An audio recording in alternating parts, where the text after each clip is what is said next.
We have one last question this evening. The dissolution of redevelopment agencies has left cities like Riverside scrambling to backfill the loss of redevelopment funding. Is there any type of legislation you would support to help cities meet their financial obligations and continue financing needed renewal projects? Mr. Beatty, we can begin with you. Okay, thank you. When that whole thing occurred, it was something we were kind of preparing for. If there's any legislation that needs to be done, it needs to be done for our Air Force bases, because they weren't on the tax rolls previously, and they relied on those redevelopment monies to develop the jobs that we've developed out there, 5,000 of them. As far as me as a city, I think it made us and forced us to relook at how we take care of our blighted areas, how we're going to do that. It's one of those issues that has been very controversial, how it was done and the powers that were given to it. But I think at the end of the day, with redevelopment and what has occurred, the outstanding debts we have will be taken care of. That's already been addressed.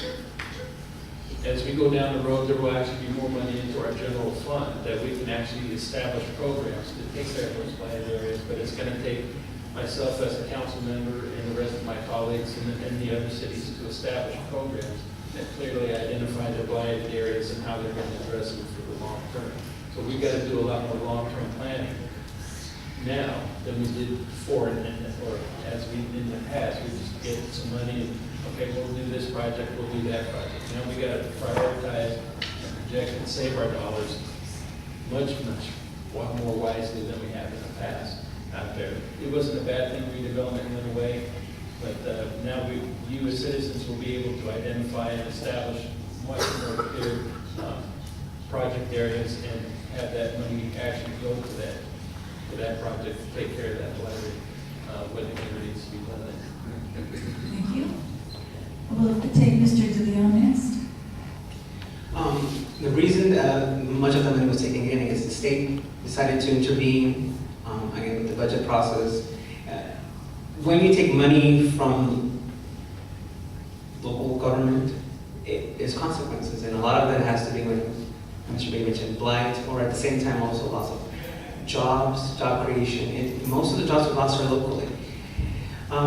There were some issues with some redevelopment agencies. Some of them even had accused of corruption. So definitely it was something that needed to be looked into and reform. But we shouldn't be taking money away from our local governments because the jobs are there, and that's what they're redeveloping. When you're part of a local government agency, you see that there's pros and cons, and when you want to create jobs, again, it's all fostering jobs, about fostering that local economy. So I think it's something that we should look at again later on. It was very controversial. When there's cuts, people try to take and move around, and that's one of the issues. It is maybe you shouldn't be moving around. You should be looking for revenue someplace else instead of taking from the local school districts, cities, and counties, because those people employ people or create jobs in partnership with businesses, and that's very important. Thank you. Mr. Medina? There's no doubt that cities are hard hit with the end of redevelopment money to cities. And new cities like Aruba, adjoining our district, were even more so hit hard. And I have seen some legislation that helped those newly created cities. But I think what we're seeing is this shift of resources from local entities to the state, and we're seeing that not only with redevelopment but realignment. We're seeing some of that as well, rethinking it with the school districts as well. But I have not, as of yet, seen any legislation that would do anything similar to redevelopment. And what I think what we're seeing is, as painful as it is a reshifting of the pots of money and who has control of that money. Thank you very much.